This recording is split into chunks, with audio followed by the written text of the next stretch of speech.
بسم اللہ الرحمن الرحیم۔ السلام علیکم ورحمۃ اللہ وبرکاتہ۔ کسی نے سوال کیا کہ نیند میں گھبراہٹ ہوتی ہے، جب گھبراہٹ ہوتی ہے تو نیند واپس نہیں آتی۔ اس کے جواب میں دے رہا ہوں طب نبوی سے بے قابی اور گھبراہٹ کی بیماری کا علاج۔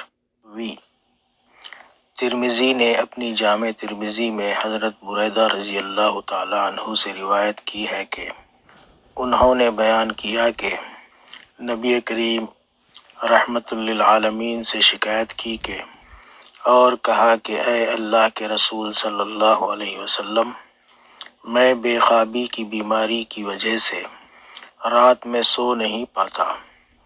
نبی کریم صلی اللہ علیہ وسلم نے فرمایا، جب تم اپنے بستر پر جاؤ تو یہ دعا پڑھ لیا کرو: اللہم رب السماوات السبع وما اضلت ورب الارضین وما اقلت ورب الشیاطین وما اضلت کن لی جارا من شر خلقک کلہم جمیعا ان یفرط علی احد منہم او یبغى علی عز جارک وجل ثناؤک ولا الہ غیرک۔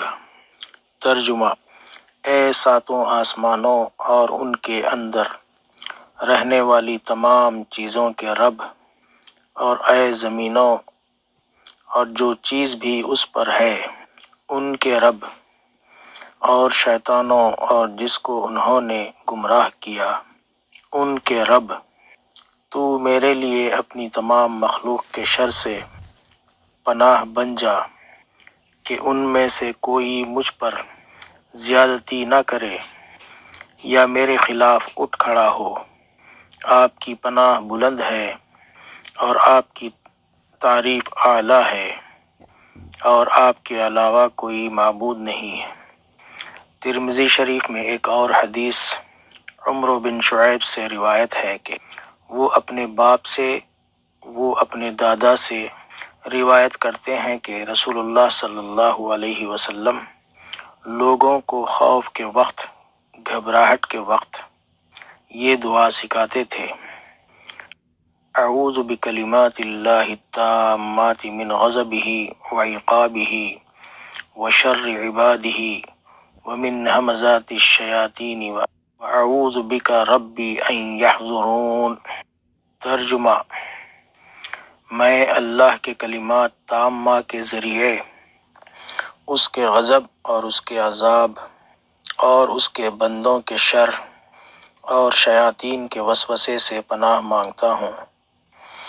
اور اے میرے پروردگار، میں تیری پناہ مانگتا ہوں اس بات سے کہ وہ شیاطین بوقت موت میرے پاس حاضر ہو۔ راوی کا بیان ہے کہ حضرت عبداللہ بن عمر رضی اللہ تعالی عنہ اپنے سمجھدار لڑکے کو یہ کلمات سکھاتے تھے، اور جو نہ سمجھ ہوتے تو یہ کلمات لکھ کر ان کی گردن میں لٹکا دیتے۔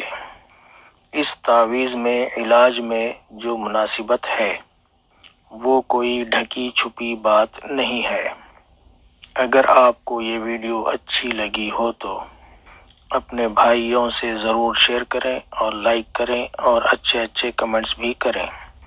میری دعا یہ ہے کہ اللہ تعالیٰ آپ کو ان دعاؤں سے شفا عطا فرمائے۔ آمین ثم آمین۔ اللہ حافظ۔